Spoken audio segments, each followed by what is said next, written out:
Even when you expect there will be stability and security, staying agile is important. Change isn't consistent. Sometimes it shares signs it's coming, and other times it drops in unexpectedly. My first position after Yale felt so significant. The proof that I'd found a role that would challenge me and support me financially.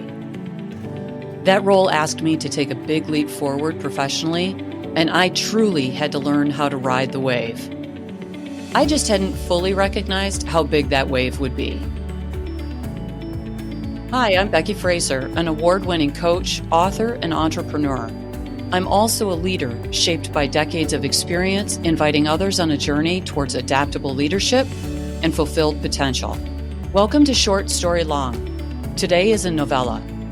These episodes share the journeys between the inflection points. They still have growth, a little drama, and insights, just in a smaller package. Phew, I'd interviewed, I'd landed the job. I had joined a team where I can learn. Yay! Ready to do the work. And I even make enough money to pay rent, other bills, and those pesky student loans. The role I'd accepted was a rotational program, where every 6 months I would move to a new set of responsibilities.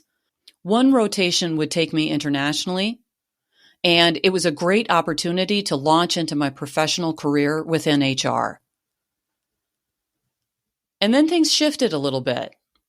Shortly after I started, one colleague resigned. Soon after, another one did. And no, I don't think it was my presence that prompted them to leave. I do think it was different reasons. I was an inexperienced HR person who stood petrified that she was not enough to fill the gap. In fairness, I didn't stand completely alone. Still, I was questioning many things. Since my colleagues had left, there were open full-time positions available in that location. My director had invited me to accept one of those roles long-term. Naturally, I still had the option to stay in the rotational program, but I needed to figure out where I was going to go if I was going to stay in that program. The question was, do I stay or do I go? Given my history, you might think I'd take the leap forward, but I actually decided to stay. Professionally and personally, I was overwhelmed by all the changes in my life at that time. I had finished my MBA program. I had moved into a different location. I was moving forward into this big change professionally where I was starting in an entirely new function, didn't really know anything at that point in time, and had to sort it all out. It was all I could do to keep it together without introducing more uncertainty and ambiguity into my life. It was time to stay in place and figure out where I was, and maybe to some extent, who I was. For a short time, I was the only HR manager or generalist on that 1,100 employee site. I had my director and other team members to guide me, but frankly, I was way over my head in this. Eventually, the team was restaffed, and it was more of a shared responsibility again. Light appeared at the end of the tunnel, and I continued to progress and continued to learn. But there were times I wondered if staying was the right decision. What would have been down that road not taken to do that international rotation, to do a generalist rotation in a different space, or even test out being a specialist within HR? I learned some things based on the path that I did take. One of those big things was how important it is to recognize when you really just don't know what you are doing. The first employee termination I conducted was never reviewed by the legal department. Not every organization requires that, but this one did. It did turn out to be a cut and dried choice, and there were no ill effects. Still, I learned to appreciate that there are protocols and processes to follow.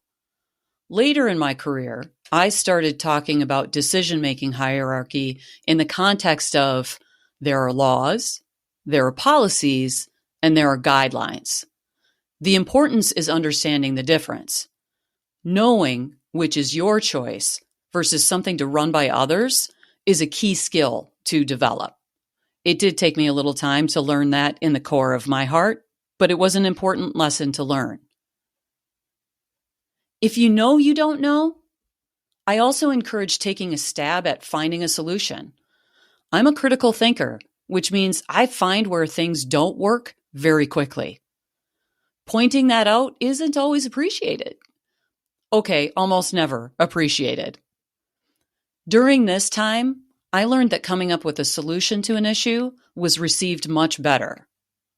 I see that we are manually calculating all these things. I've set up a spreadsheet to help us do that faster. What do you think of this? That was another lesson I had to keep relearning.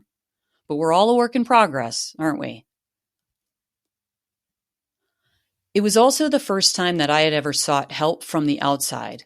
And by that, I mean that was the first time I sought out a therapist to help me.